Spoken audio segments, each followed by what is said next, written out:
And I will sign off on the substitution. Thank you. Thank you. All right. What are we doing today?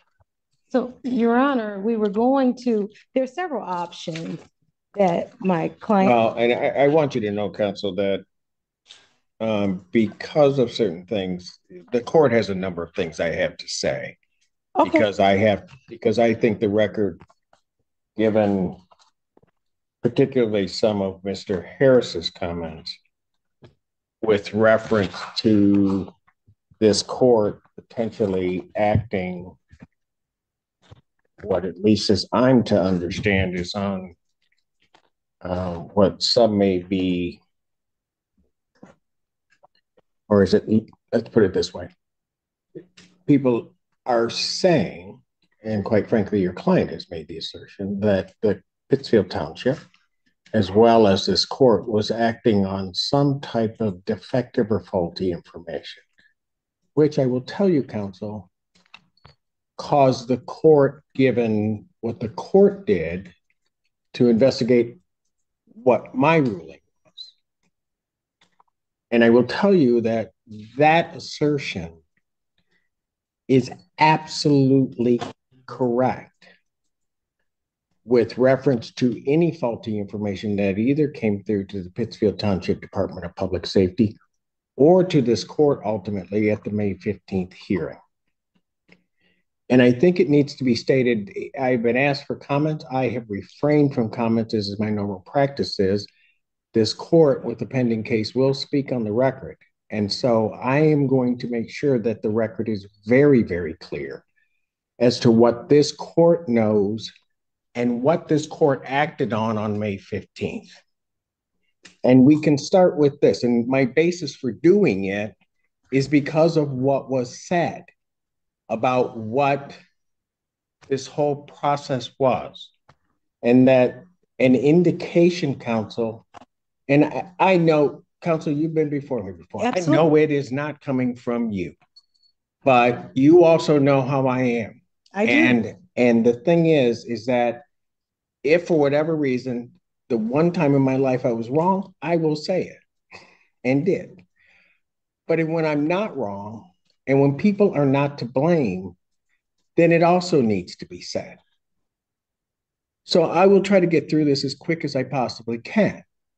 But I will tell you, first of all, with any reference to your client having had a license on that day and some indication or misunderstanding as to whether or not he had a license, let me make it very clear, based upon what the court looked at, he has never had a Michigan license, ever, and has never had a license in the other 49 states and commonwealths that form up this great union. He has never had a license. In point of fact, when they suspended his license, and what people don't understand, when they suspended his license in Saginaw, they don't suspend the license. They suspend the privilege to drive in this state. Hence, for example, if he had had a Kentucky license, he would be able to drive everywhere that Kentucky would allow him to drive. He just couldn't drive in Michigan because his privileges had been restricted. I know you know that, but that wasn't at all said. But it doesn't matter because he didn't have a license ever. There is also then, and you know, I will, when it is necessary, come to the defense of my sister courts, and I will come to the defense of Saginaw. They got a great chief judge. The chief judge answered the question. But I will tell you, that court and its friend of the court did nothing wrong.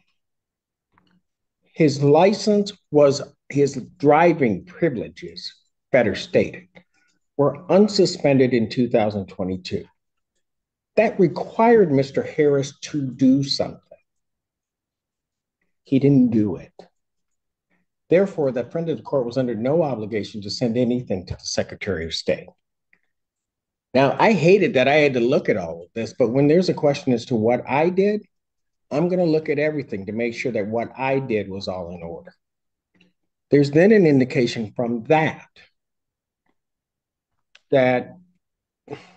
because that wasn't sent, there was a direct attack on Michigan's Department of Secretary of State's office, saying that the Secretary of State was somehow at fault. Let me tell you something. Secretary of State did what they were supposed to do. And in point of fact, they did nothing because they hadn't gotten anything from the court because Mr. Harris had not paid the reinstatement. This week, or the latter part of last week, once he paid that, Saginaw friend of the court did what they should do, and they sent it. Immediately, based upon the information that I have, the Secretary of State did what they do every day. They took that suspension off of his driving record, and he was then unsuspended. And then your client did what he needed to do with reference to the Secretary of State and paid a reinstatement. Okay. Just a second, Mr. Schiller. I'm going to let everybody respond because Thank you. I am not done yet. Okay. All right. You covered a lot of the points for me. Thank you, Your Honor. And so that came down to that. So the information at the time that I had, that Pittsfield Department of Public Safety had, was all correct at the time of both Pittsfield stop as well as the May 15th day. It was all correct. There was no error by anybody. It was a failure on the part of Mr. Harris to do certain things. Now, I grant you that sometimes that can be a complicated process, but it was certainly not anybody's fault that that didn't happen other than that wasn't paid. Now, here's the other thing, and I'm like maybe in church where I say I'm about finished now, but the other part of this is this stop was in October. Most of the cases that we've heard just in this last afternoon are driving while license suspended cases. That's part of my Wednesday afternoon. We go through great pains to try to get people their licenses back, which is really how it should happen. Between October and because I don't live under a rock, I actually watch things. You look very nice on TV. Thank you. You're welcome. There was something that was sad, that was very disturbing to me. And I'm just going to let you know because I believe in being fair with everybody. The question was asked along the lines between October of 2023 and the point in time of the May 15th hearing, was there an attempt by Mr. Harris to correct his license? Here's the part that was disturbing for me, so that you know. Okay. Mr. Harris indicated that at some point he had been involved in some accident. And being involved into the accident, that he was basically bedridden or at least housebound, he could not get to the Secretary of State. That was set up there. And I'm going to presume, because my knowledge of counsel, defense counsel is, I know you don't misrepresent anything. Right. You never do. Right. That's not true. Okay. He purposely stated that he could not get to the Secretary of State, which, for the way we handle things in this court, would have placed him in a whole different category. We would have tried to find a way. Let's figure it out. And the reason I know that is because Mr. Harris, on December 28th of 2023, do you know where you were? December 28th, 23. 23rd. 2023. I know I was laid up from my accident. You were at the Secretary of State's office. And you were at the Secretary of State's office because you redid and got your new Michigan ID. I have the date. That's the date you did it. December 28th, 2023. You did. And so that you also know, and in all fairness to counsel, because I don't know if counsel knows this or not, the way I know that he's never had a license is because May 3rd, 1990, he was 19 at the time. May 3rd, 1999, he applied for his first Michigan ID. Counsel knows, so I do. You cannot have both. You either have an ID or you have a license, one of the two. He has religiously every year gotten a new ID. And so he knows that he doesn't have a license. And quite frankly, I just wish he would have said that at the beginning. And all of this hoopla could have been just put all aside. And we all go through the process as we do with all of the people coming here to try to get him his license back. But his falsehoods, misstatements are not going to fare him well in this court. I'm done for now. I'm sure I will have something else to say. Whichever one of you would like to speak first, you may. I'll wait to go last. Yes, I spent yesterday at the Pittsfield Township Police Department with Officer Monaster performing the traffic stop in this case. I also noticed the December 28, 2023 date, and I know the significance of that, and the court just went through that painstakingly, and I thank you for that. In addition, at the traffic stop, when I was at the police department yesterday, we watched the body cam video. At least twice during this traffic stop, he acknowledged to the officer that he did not have a valid license. Quote unquote, quote, actually, I don't have a valid license, close quote. The question was, are you a valid driver? Quote, I am not, close quote. So, you know what, this is all this hoopla and the circus atmosphere is, in my opinion, is an affront to the justice system. I mean, I've been a prosecutor for more than 30 years, and to see this kind of hoopla around a driving while licensed suspended case is ridiculous. And it wasn't caused by this court. It wasn't caused by the Pittsfield Township Police Department. It was caused by the extrajudicial statements made outside of this courtroom. Thank you. Okay, so go ahead, counsel. Thank you, Your Honor. Thank you very much. Well, first thing I'd like to say is, very first thing is we're here, and that we all saw this video. I wasn't in court. I wasn't even on YouTube watching the court today, right? I saw it because someone saw it and decided to post it. I can assure you that was not Mr. I don't think he has the capacity to be able to post it like that on YouTube or Instagram. So that was not him.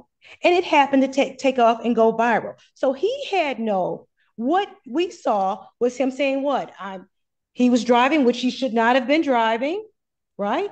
We're told not to drive on Zoom while doing that. So that's how this came to the attention, because the court, I saw you. He said, I can't believe this. Is he driving? And we all said that. Everyone who saw that video asked the same question. And that just became a joke. It became a complete joke. Now, with respect to what we want to do, and I cannot say anything is with respect to what my client has said, but when we talk about the hoopla, my client didn't start the hoopla. Perhaps he's made some comments, but he didn't start the hoopla whatsoever. That was someone that was outside of his control as to how it went viral. He had no control over that. And that I'm going to stand on that. He did not send it out to Instagram. He didn't send it out to wherever. He didn't do that part. So with respect to, did he have I don't want to try this case today at all, but what I want to do is focus on what's good. Now, what was good?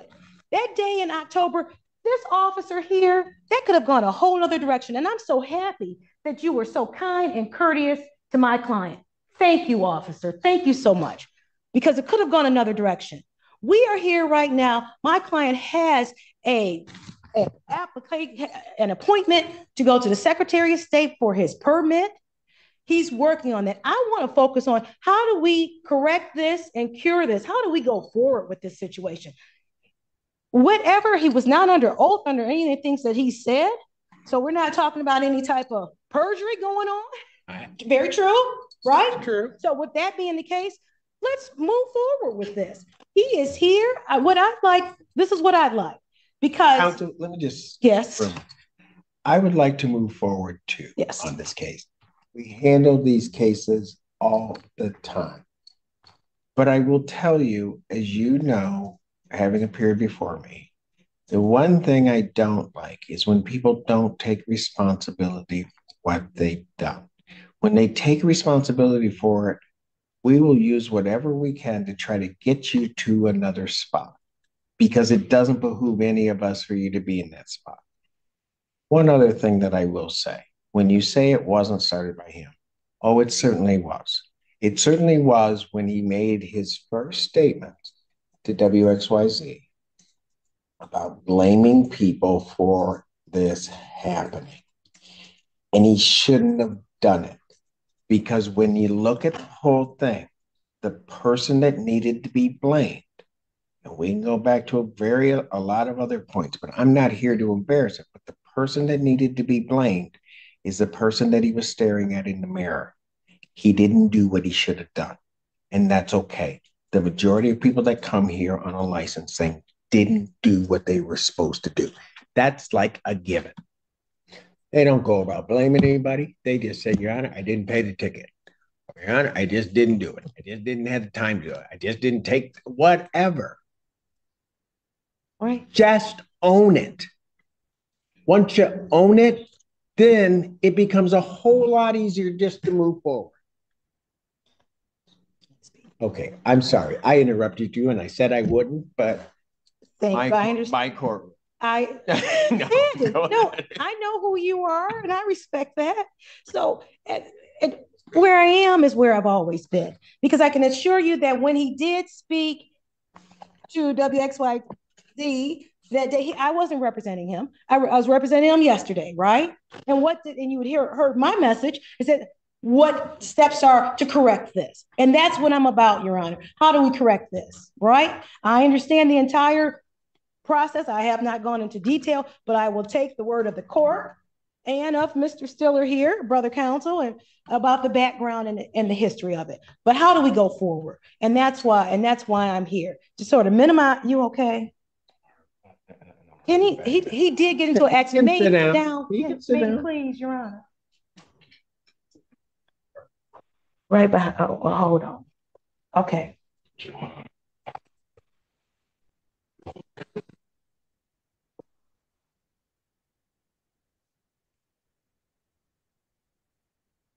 And now that's real. That's a real injury. I have no comment. Okay. So what we're looking for, because there are some options here. My client has indicated to me and would like me to indicate to the court that he is in the process of procuring his license. Hopefully that privilege will be available to him, but he does have, as you stated earlier, and I have the receipts, he did pay the reinstatement fee. Those fees are paid. Anything that was out in the previous court, those fees have been paid, and I've been presented with those receipts. In addition, on tomorrow, he's got his permit test coming up, and then after that, because he's an adult, he's working on it so that he can take advantage of the offers that are available, because as you say, this court does want to help. Absolutely. And with that, because my client was in an accident, and I haven't seen the medical records, but because of some of the things it could be, I don't know. But sometimes our memories get a little foggy. Now, am I going back to 1999? No, I'm not. But I'm just saying that I'm saying from this day forward, he is working diligently to take the steps necessary to get his driver's license so he can take advantage of the generous offer. Thank you. Yes, ma'am. Yes. Yes, Mr. I hate to say this, John. One additional thing. I think Fletcher Cox and I need to approach the bench. It may involve Mr. Allen. Who's Mr. I Allen? know, because I know what it is. Okay. Thank you. Um, Well, who's Mr. Allen? that's my bailiff. Oh, Um, I will give out whatever date I can. okay. Counsel, you probably didn't know this, and I wasn't sure where the prosecutor was going to bring. He's got a warrant. No, I did not know. Yes, he has a warrant for his arrest. A bench warrant out of Ellen Park. Park. Mr. Allen. 24th District Court.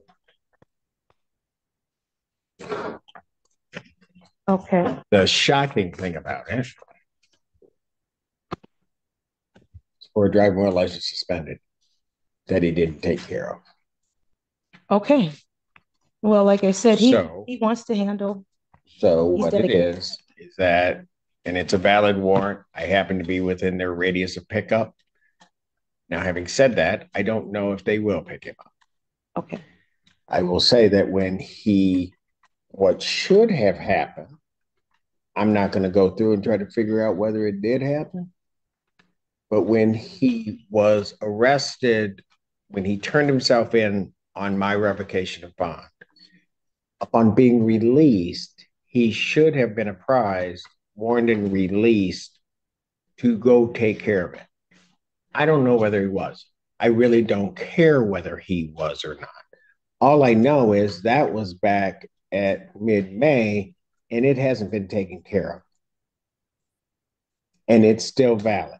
I was hoping maybe that somebody was going to try and take care of it, because I'm sure if you had known, they would have been done. So much so that part of my delay in getting out of here was to make sure that it was valid. I had my staff run him right before I came out, so that if it hadn't gotten taken care of and in, then fine, we were okay and I didn't need to deal with it. Right. But it's still there. Okay. So will July 17th work as a new date for you to come back? Because as I understand it, he is right now not licensed. So if he goes in on Thursday, gets his permit, he's got to drive for at least 30 days. Apparently he knows how to do that part. Sorry, that was I'm sorry. I'm sorry. I didn't need to say that, but he knows how to do that part. But then he's got to go back, take the test. Right. And then he can do that. He may be able to accomplish it in that time, that 45-day period. If not, I mean, counsel, I just want him to have a license. We all want the same thing. One moment. So the 17th, it may not be me, it'll be another attorney from my office who can. Well, I don't want that. Trial. I don't want that. You want me? Yeah. Okay. I know you'll never hear me say that. but I don't want to go through this whole. You understand it, right? No, I get it. So I started trial on the 15th, and what's my date after the 17th? August 7th. What about August 7th? We can just put it out, and then he can do what he's going to do or not do what he's going to do, but he should be able to. August 7th at 1 o'clock, or would it be at 9 a.m.? I will set it at 9. We will send an invite now that we have your appearance. So you'll get a direct invite from us as to what time he's. Okay. And then I just need one moment to talk to my client. You want to tell me something? August 7th at 9 a.m. At 9 a.m. I'm going to take him into custody on the warrant. The only question that I have, and the way I look at the warrant, the bond looks like $500. Okay. Two things. First, I don't know whether or not they'll come get him. Right. If they don't come and get him, we'll release him. We're not going to hold him. If they are coming to get him and he's going to be held, the only question I would have for you, counsel, is do you want me to set a nominal bond on this so that he gets credit, or do nothing and not worry about it? I'll leave that up to you. Okay. That will be, but absolutely, I want him to be able to get full credit for anything that is necessary. So let's do it this way. If he's not, so I'm going to take him in. If for whatever reason he's not released tomorrow, call my office, and with the agreement, I will set a nominal bond on it rather than do it right now. So he has to deal with two things. So that you're also clear, part of the reason I'm also doing this is because I think he was warned and released, didn't take care of it. And secondly, this has been out there for 9 years. Well, I did not know about it, Your Honor. Okay. Counsel, there is not a doubt in my mind that that's true. Yeah, I no, you did not. I go to the bank on that one in a minute because I know you would have taken care of it. Yes. All right. It's going to be taken care of today. His wife is here, and it will be taken care of. So I will absolutely call your office tomorrow to see call the court to see the status of it. We're going to take care of this. All right. Okay, that's what we're going to do. We'll see you in August. Okay. Defendant is remanded on the Allen Park. Sir, you can go with my bail.